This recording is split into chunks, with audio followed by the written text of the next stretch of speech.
Good afternoon, and welcome to the Red Rock Resorts First Quarter 2020 conference call.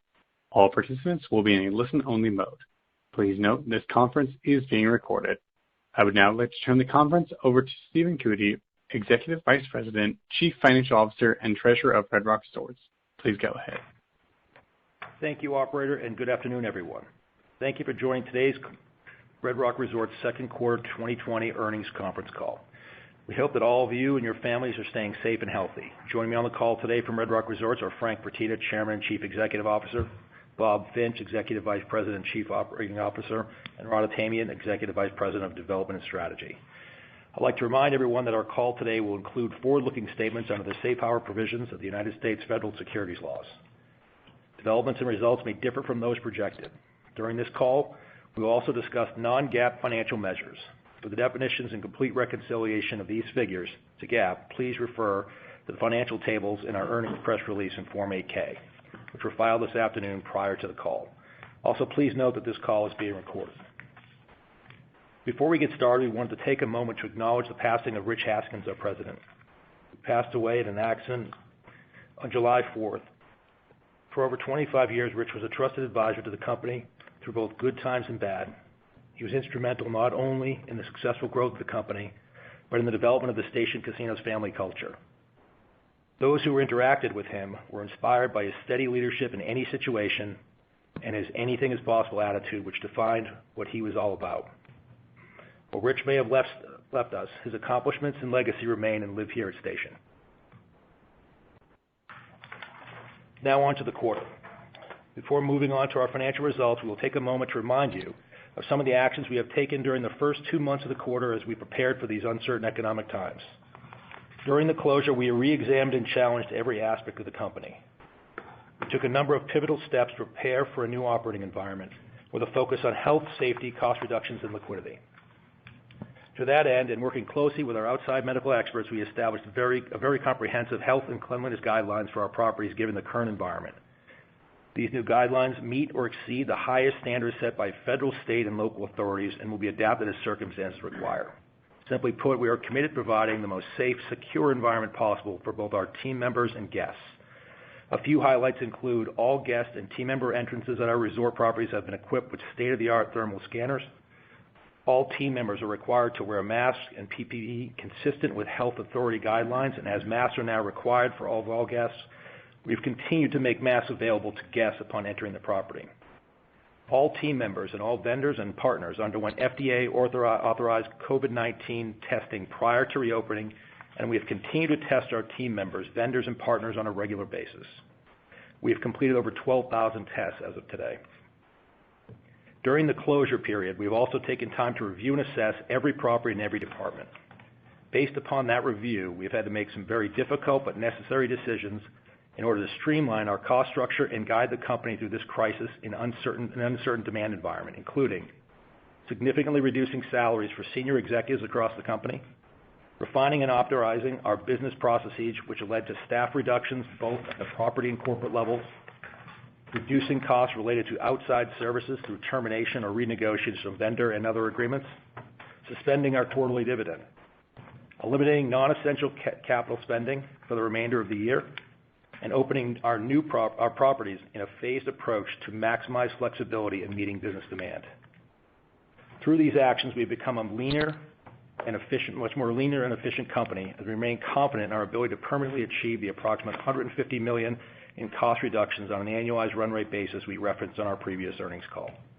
These cost reductions do not include any labor expense savings related to those properties that did not open as part of our first opening phase, nor did it include savings related to any amenities that were not initially provided in this phase.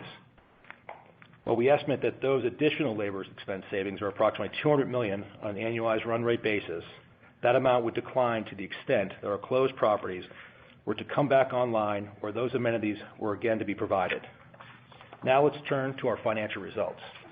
As you recall, on March 17th, the governor of Nevada ordered a statewide shutdown of all non-essential businesses, including casinos, in an effort to reduce the spread of COVID-19. Similarly, the Graton Casino Resort, which is managed by the company, closed on March 17th. What originally began as a 30-day shutdown on March 17th here in Nevada ended 79 days later when the governor of Nevada allowed certain non-essential businesses, including casinos, to open with restrictions on June 4th. The Graton Casino Resort also partially reopened on June 18th. On June 4th, we opened 16 of our 20 properties: Red Rock, Green Valley Ranch, Santa Fe Station, Boulder Station, Palace Station, Sunset Station, and our Wildfire properties. As we noted on our previous earnings call, if you exclude Palms from both 2019 net revenue and EBITDA, these first to reopen properties generated over 80% of our Las Vegas net revenue and over 90% of our Las Vegas EBITDA during the same period. Our Texas Station, Fiesta Rancho, Fiesta Henderson, and Palms Casino Resort properties remain closed at this time. We will not consider reopening these properties until we fully assess both the performance of our first open properties and the health of the economy as a whole. On a consolidated basis, reported net revenue of $108.5 million, down $482.9 million in the prior quarter. Adjusted EBITDA of negative $17.3 million, down from $115.2 million in the prior quarter, and our EBITDA margin decreased to negative 15.9% for the quarter.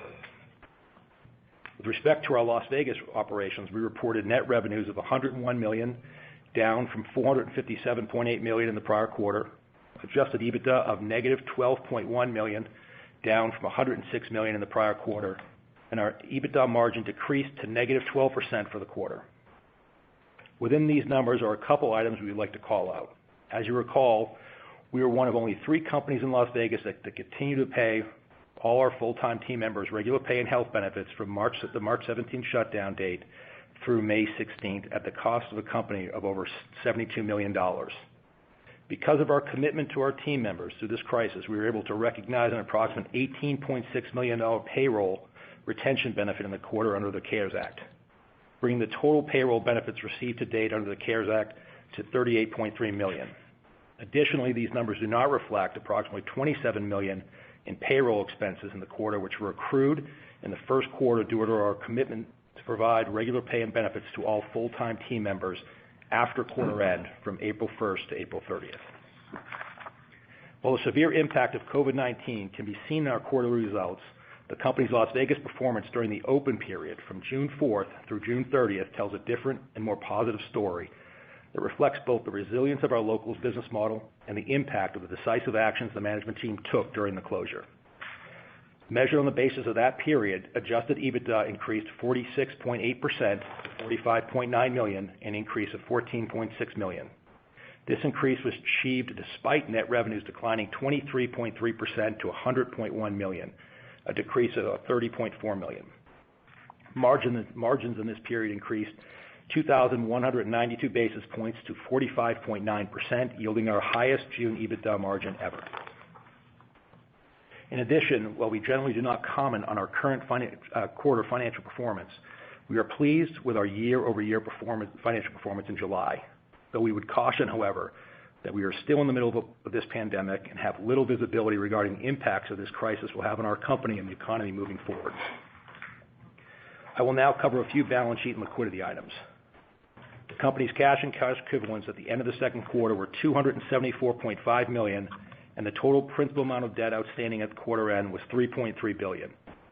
As of July 31st, we've had $197.5 million drawn on our revolver and have over $1 billion in liquidity in the form of cash on hand and revolver availability, which provides us with the ability to operate fully staffed for over 20 months should we return to a zero revenue environment.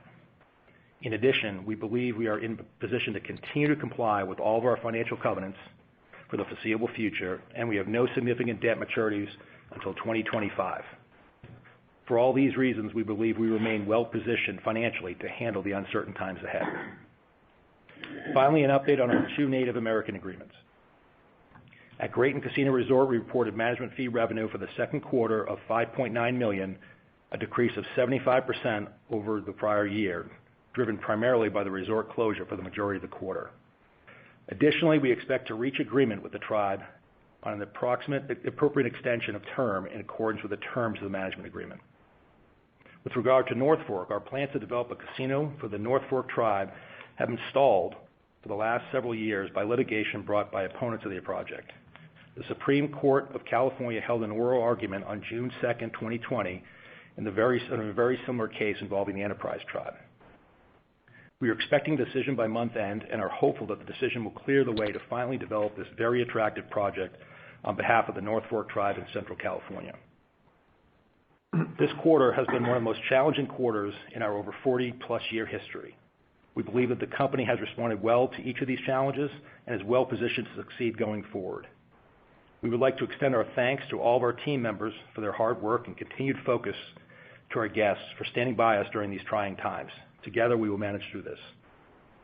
Operator, this concludes our prepared remarks for today, and we are now ready to take questions from participants on the call. Thank you. We will now begin the question and answer session. To ask a question, you may press star, then 1 on your touch-tone phone. If your question has been addressed and you would like to withdraw your question, please press star, then 2.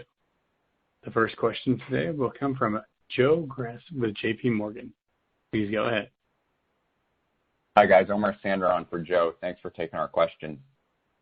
First off, the $46 million EBITDA in Las Vegas in June, what did the closed properties do in terms of an EBITDA drag, and were you able to manage this lower in July? And can 45% margins for the reopened group of properties sustain themselves in the current environment? Okay, so I'll start with the easy one. And so the closed properties for June had a drag of about $1.4 million. That remained fairly consistent in July, though we think we can get it a couple $100,000 lower going forward.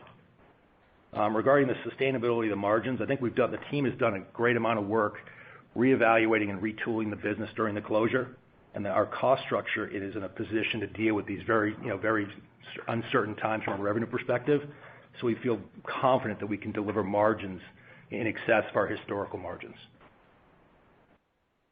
Thanks. And then can you discuss what you've seen in July in the locals market in terms of gaming patron behavior there? How much is revenue per day down versus June levels? What are you seeing with July with respect to customer mix, which has been holding up better since the end of June, younger or older? And do you get a sense that the CARES stimuli is driving this? Sure.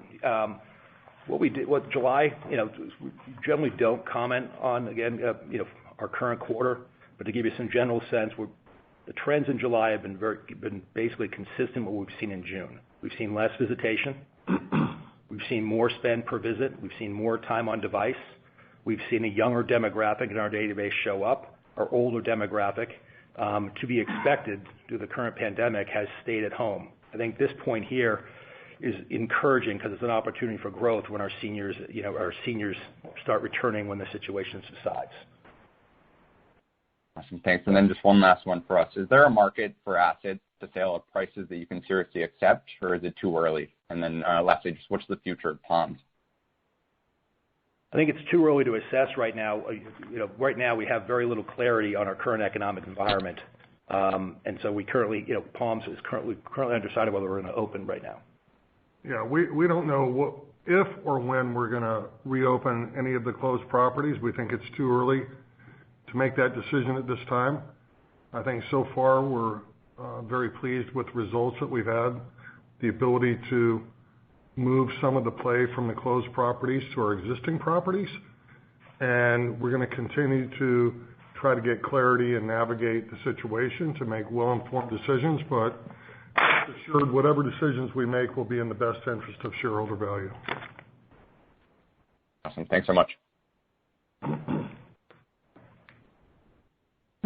And the next question will come from Barry Jonas with Truist Securities. Please go ahead. Hey, thank you.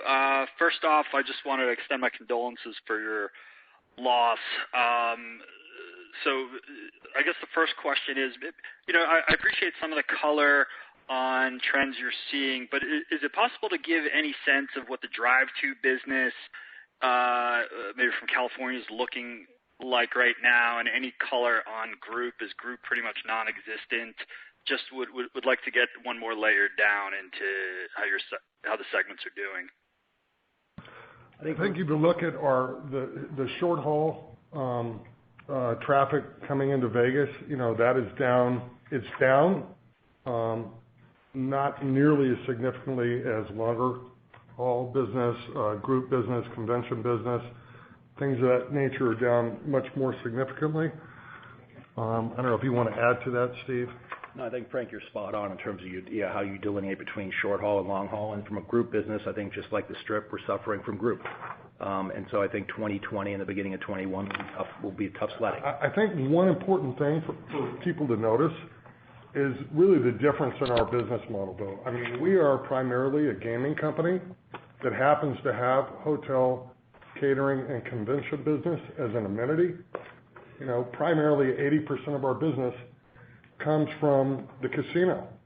And so we're able to have the results like we did in the short term without having, the benefit of strong hotel, catering, and conventions that hopefully will return as we get the COVID crisis under control. But our primary business is really suburban Las Vegas local business that's close proximity to our facilities. Great. And I guess with that, given Nevada has closed bars, I'm wondering if you've seen any tailwinds or just any impact from those closures. It's definitely not helpful. We have about 650 bar machines in the company in Las Vegas, those of which have been closed. So we look forward to the ability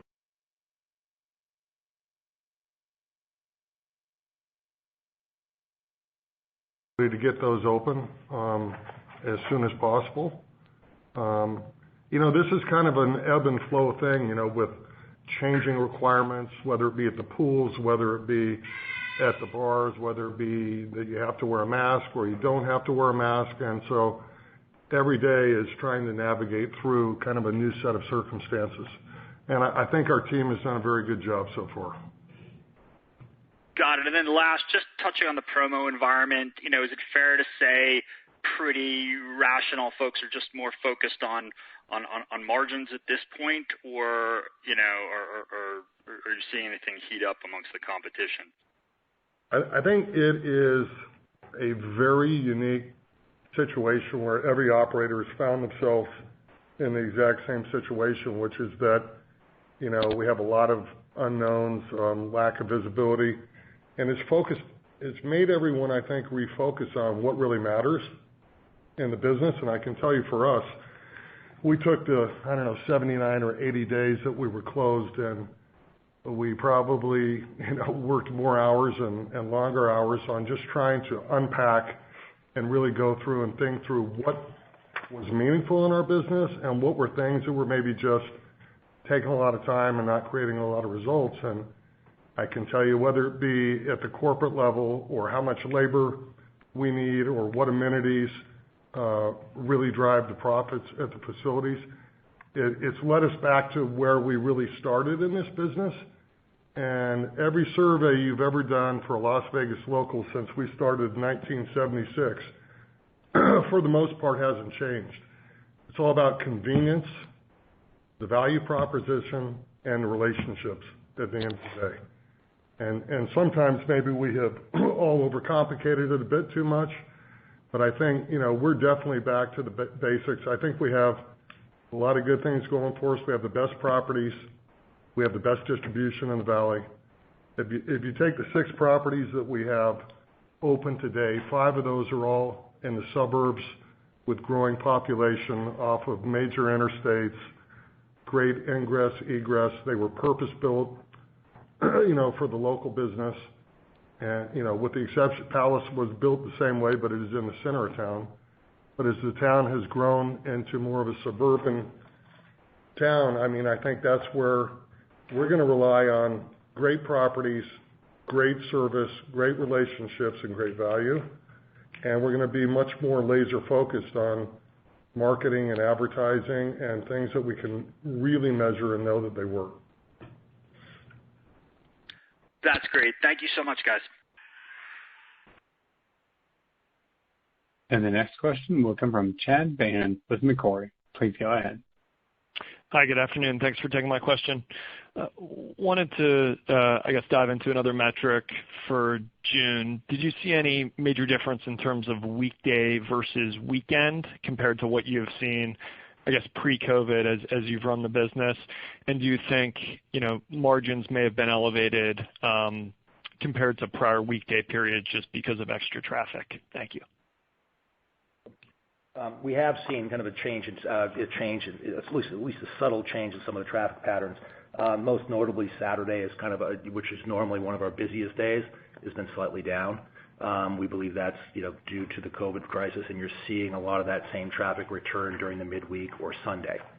So the people are coming back; they're just they're spreading their time and visits throughout the week. Okay. And then from a CapEx standpoint, I don't know if you have an updated view. Is there a new level of maintenance that we should be thinking about just to run the business? I know you've suspended all projects and really most of the maintenance CapEx, but should we think about something coming back now that your business is back to a new normal rate? Yeah, so just to give you an update on Q2, we spent approximately $10.5 million in Q2. We still expect to be in that $50 to $60 million CapEx range.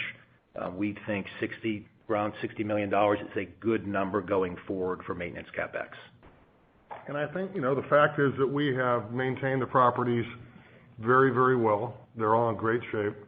And I think we still have a lot of unknowns in front of us relative to the COVID crisis and, what the future is going to look like. And so we're going to be very, very diligent on, any CapEx that we spend until we have more clarity.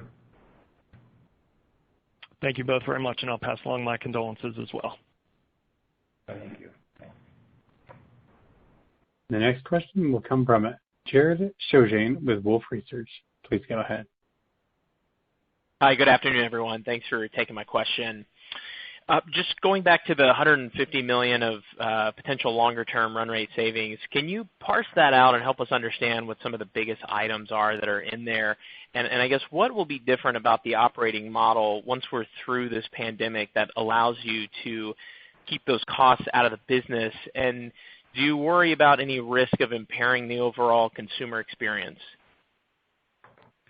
We don't worry about the consumer experience. I think one thing that you have to look is that we've made significant reductions at the corporate office building, which I don't think will affect the guest experience in any way whatsoever.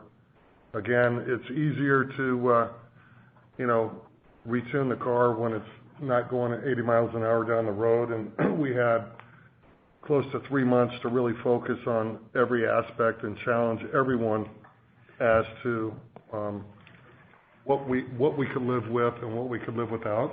And the other thing is that, unfortunately, we have a lot of amenities that I don't know if they'll return. They were amenities that maybe generated a lot of traffic, but not necessarily high margin business. And, we have 4 closed properties, and we've been able to move a good portion of those revenues to some of our other facilities. So I think, I can't predict the future, but I can tell you that what we've seen so far doesn't impact. I think we have a great customer experience. We spend a significant amount of time and energy on health, safety, testing, convenience for the customers through thermal camera scanners, at all the entrances and everything. And I think the customer experience is great. I think our team members have done a great job. And, hopefully we can move forward and be able to operate the business in a much more efficient basis. But our team member headcount today is about 50% of what it was going into this crisis. It's, like I say, forced us to really challenge and rethink everything we do. Got it. Thank you. And then other regional operators have talked about a new and younger customer that's driving some of the performance right now. My question is, are you seeing that in the locals market here as well? And do you have an estimate for what percentage of your guests are employed by the Vegas Strip in some form? Look, a healthy Las Vegas Strip is super important to a long-term healthy Las Vegas economy. That being said, we have seen a very strong housing market here in Las Vegas. I think you have a lot of migration out of other states and everything to a place like Nevada, and where it's more affordable housing, cost of living. I think the retirement community here is growing at double the rate of the regular population growth here in Las Vegas. We're still seeing population growth. I can't tell you exactly what percentage of our business is employed by the gaming industry. I can tell you we do have a fairly substantial retiree customer base. I can tell you that we have seen a pretty significant increase in the younger demographic in our business, which we're very focused on relationship marketing, capturing the information, and being able to continue to market to them. And we have seen a decline in the older guest that is more concerned about the COVID virus. So I don't know what the future brings, but if we can get some stickiness and retain some of these younger people that are coming into our facilities, get the COVID virus, under control to where our older demographic feels comfortable coming back, it could be a very good thing for us. Okay. Thank you very much, and my condolences as well for your loss. Thank you. And the next question will come from John DeCree with Union Gaming. Please go ahead. Hi, everyone. Thank you for taking my questions. And like everyone else, my sympathies and condolences. I know Rich was a dear friend and valued colleague to all of us and you as well. And just, very, very tragic. So my sympathies. Question, I know we've touched on it a little bit already, and there's only been a few weeks of operation to really look at, but kind of all grasping at consumer behavior so far. And I'm not sure if I missed it in the prepared remarks, but is there any commentary or color you could provide on some of the typical metrics, what you're seeing in rated versus unrated play, realizing so much of your play is local and rated, but any bifurcation there, and with limited perhaps entertainment options such as bars, are you seeing an increase in new customer signups or anything that might kind of give us a little bit more insight on consumer behavior so far in the first couple of weeks since reopening? I'll tell you anecdotally that if we go back to what we were just talking about, pre-COVID, a big part of our database and carded play was from an older demographic, retirees and things like that really are staying home at this point with their concerns over the virus. We've had a pretty significant increase in younger uncarded demographic, but our focus is basically to convert that uncarded younger play into carded play.